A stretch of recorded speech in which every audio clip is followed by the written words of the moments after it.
Hi, thank you for watching Digging to China. I'm Dong Xiong. COVID-19 Delta variant, tighter government regulations on the property market hit consumer spending and the housing sector. As a result, China's economic growth declined sharply in August. According to Wall Street Journal's report, China's retail sales rose just 2.5% in August from a year earlier, down sharply from July's 8.5% year-over-year growth. This is the lowest pace of growth in a year. Economists expected a 6.3% growth. Separate data released on September 15th by the Statistics Bureau showed home sales by value falling close to 20% in August from a year ago, the largest drop since April 2020, the pandemic height. Average new home prices in 70 major Chinese cities increased 0.16%, the smallest increase this year. Delta variant outbreak emerged in late July and quickly spread across the country.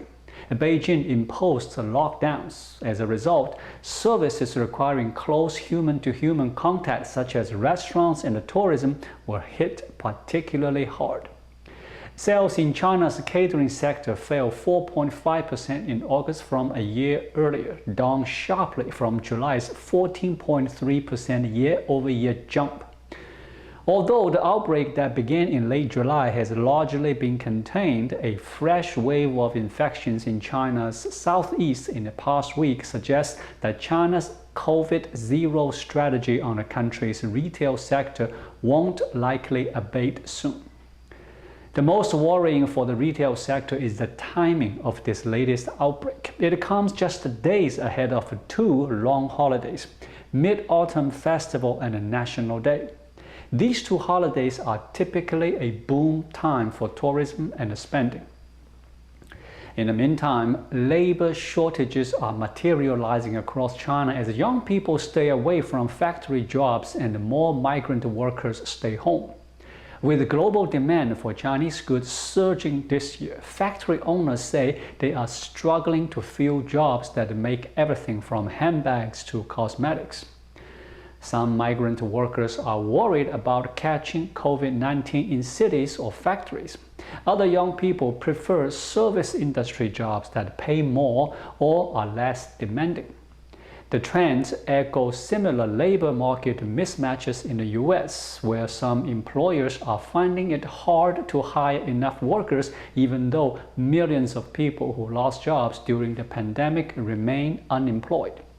But China's problems also reflect longer-term demographic shifts, a shrinking labor pool which led Beijing to abandon the decades-long one-child policy in 2016. A work shortage in China is difficult to fathom. At 894 million, it has more workers than any other country by far. The shortage is also difficult to quantify. China's government reviews few numbers, and the domestic media, much of which is state-owned, frequently leave data unreported. China's workforce is expected to drop by about 35 million over the next 5 years, according to official estimates. In 2020, there were approximately 286 million migrant workers in China. Around 116 million of them were local migrant workers working in the vicinity of their place of home, while 99 million worked at more distant places in their home province, and 70 million had left the province and worked in regions far away. The number of migrant workers decreased slightly in 2020 due to the coronavirus pandemic. The total number of migrant workers in China has increased steadily until 2019. In 2019, migrant workers in China accounted for more than 20% of the total population and roughly 35% of the Chinese labor force.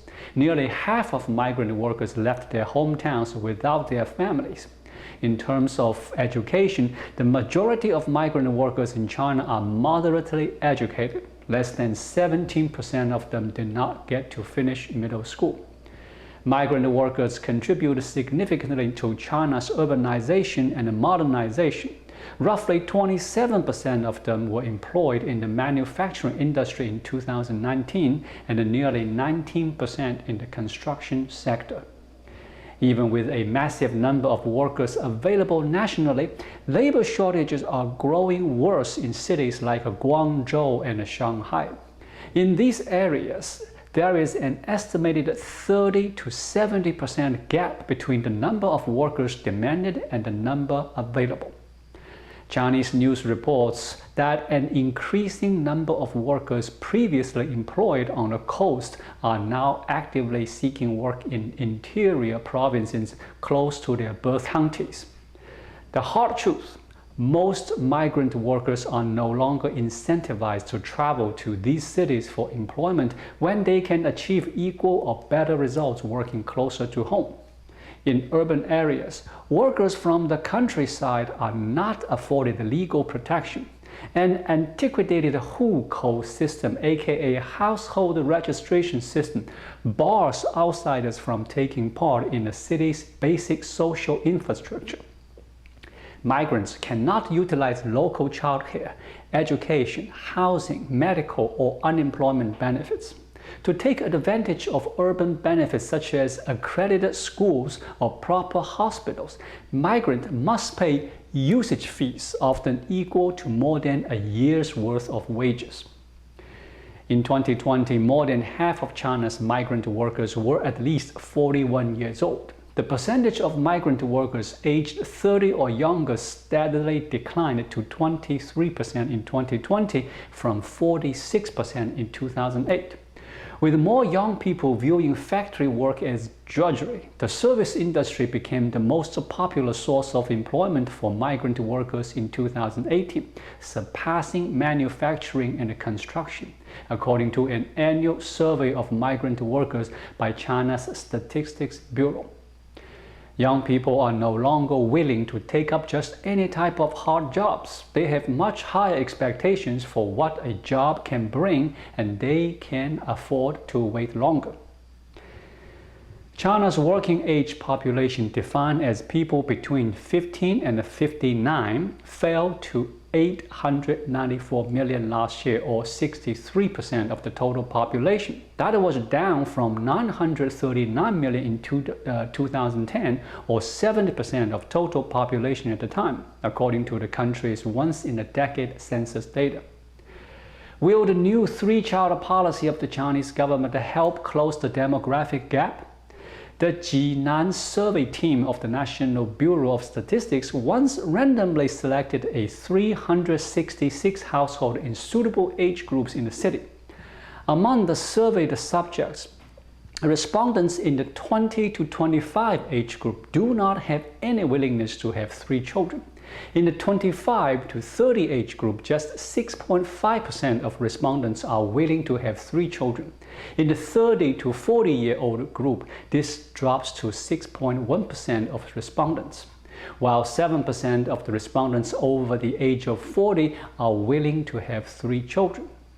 The statistics suggest that families with a relatively stable economic foundation can and are willing to bear the costs of child rearing. However, the overall proportion of families welcoming the three-child policy is still low. China is growing old much faster than it is growing wealthy. Thank you for watching. Please leave a comment and subscribe to my channel. Just click the subscribe button right here. I'll see you again shortly.